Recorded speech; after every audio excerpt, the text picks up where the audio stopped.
વિભાગની આગાહી મુજબ રાજ્યમાં એકાદ બે દિવસ બાદ વાદળો જોવા મળશે. કચ્છ, ઉત્તર ગુજરાત, સૌરાષ્ટ્રના વિસ્તારમાં વાદળછાયા વાતાવરણ વચ્ચે ઠંડીનું પ્રમાણ વધશે.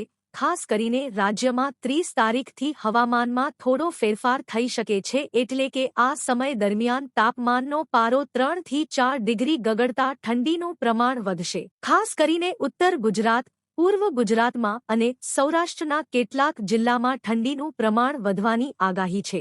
બનાસકાંઠા, સાબરકાંઠામાં તાપમાન 10 થી 12 ડિગ્રી તાપમાન થઈ શકે છે. સૌરાષ્ટ્રની વાત કરીએ તો જૂનાગઢ, રાજકોટ, સુરેન્દ્રનગર, બોટાદ, અમરેલી, ભાવનગર, ગીર સોમનાથમાં પણ તાપમાનનો પારો ગગડતા ઠંડીનું પ્રમાણ વધશે અને તાપમાન 10 થી 12 ડિગ્રી સુધી ગગડે તેવી શક્યતા છે. ઉપરાંત મધ્ય ગુજરાતમાં પણ રાત્રિનું તાપમાન પ્રમાણમાં ઘટતા ઠંડીનું પ્રમાણ વધી શકે છે. ઉપરાંત કચ્છના વિસ્તારમાં પણ 10 ડિગ્રીથી પણ તાપમાન નીચું જાય તેવી શક્યતા છે. હવામાન વિભાગની આગાહી મુજબ ગુજરાતના કેટલાક જિલ્લામાં 3 જાન્યુઆરી બાદ પવનની ગતિ પણ થોડી વધી શકે છે. શિયાળાની શરૂઆત થઈ પરંતુ ગુજરાતમાં પ્રમાણસર ઠંડીનો અભાવ રહ્યો.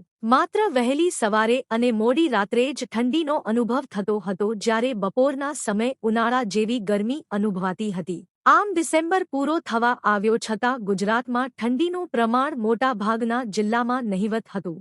જો કે હવે હવામાન વિભાગની આગાહી મુજબ જાન્યુઆરીની શરૂઆતમાં તાપમાનનો પારો ગગડતા ગુજરાતમાં સારું એવું ઠંડીનું વધશે. અમદાવાદ સહિત રાજ્યમાં ધીરે ધીરે ઠંડીનું પ્રમાણ વધુ રહ્યું છે. અમદાવાદમાં ગતરાત્રિના 14.8 ડિગ્રી તાપમાન નોંધાયું હતું. હવામાન વિભાગના મતે નવા વર્ષના પ્રારંભથી અમદાવાદ સહિત રાજ્યભરમાં કડકડતી ઠંડી પડે તેવી સંભાવના વ્યક્ત કરી છે. હવામાન વિભાગના મતે આવનારા 3 દિવસમાં રાજ્યમાં લઘુત્તમ તાપમાનમાં 3 ડિગ્રી સુધીનો ઘટાડો થશે, જેના કારણે ઠંડીનું જોર વર્તાશે.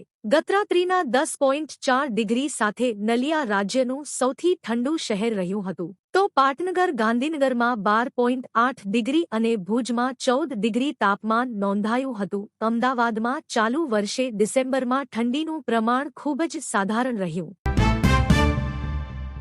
હવામાન વિભાગના અહેવાલ મુજબ 31 ડિસેમ્બરથી 1 જાન્યુઆરી દરમિયાન પંજાબ, હરિયાણા, ચંદીગઢ, ઉત્તર પ્રદેશ અને રાજસ્થાનમાં વરસાદની શક્યતા છે. 29 ડિસેમ્બરે જમ્મુ અને કાશ્મીર અને લદ્દાખમાં વરસાદ અને 30 ડિસેમ્બરથી 2 જાન્યુઆરી દરમિયાન વરસાદ કે હિમવર્ષા થવાની શક્યતા છે. આ સમયગાળા દરમિયાન હિમાચલ પ્રદેશ અને ઉત્તરાખંડમાં પણ હિમવર્ષા કે વરસાદની શક્યતા. હવામાન વિભાગના જણાવ્યા અનુસાર હિમાચલ પ્રદેશ, પંજાબ, હરિયાણા, ચંદીગઢ અને પશ્ચિમ ઉત્તર પ્રદેશમાં 31 ડિસેમ્બર સુધી સવારે અને રાત્રે ગાઢ ધુમ્મસ છવાઈ શકે છે. પૂર્વી ઉત્તર પ્રદેશમાં આવી સ્થિતિ 1 જાન્યુઆરી સુધી ચાલુ રહી શકે છે.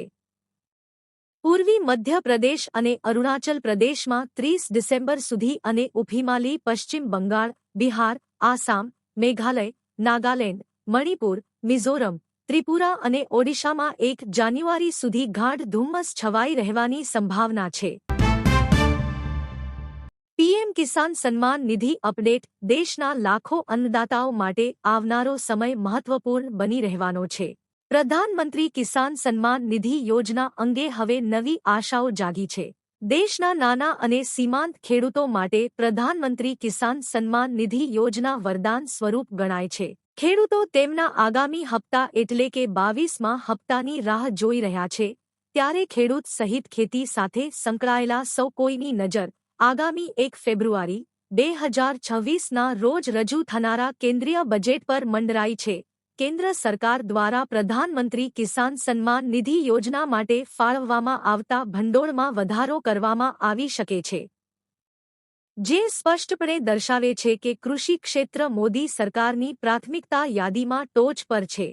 ચાલુ નાણાકીય વર્ષ 2024-25 પર નજર નાખતા સરકારે શરૂઆતમાં 60,000 રૂપિયા કરોડની ફાળવણી પ્રધાનમંત્રી કિસાન સન્માન નિધિ યોજના માટે કરી હતી. જો કે ખેડૂતોની જરૂરિયાતો અને યોજનાના વ્યાપને ધ્યાનમાં રાખીને તેને વધારીને 63,500 કરોડ રૂપિયા કરવામાં આવ્યા હતા. આ વધારો મામૂલી નથી. તે લાભાર્થીઓની વધતી સંખ્યા અને કોઈપણ પાત્ર ખેડૂતના ભંડોળમાં અવરોધ ન આવે તે સુનિશ્ચિત કરવાની સરકારની ઈચ્છા દર્શાવે છે. છેલ્લા 2 વર્ષમાં 2000 રૂપિયા કરોડથી વધુનો બજેટ વધારો સરકારના ઈરાદાઓને સ્પષ્ટપણે દર્શાવે છે.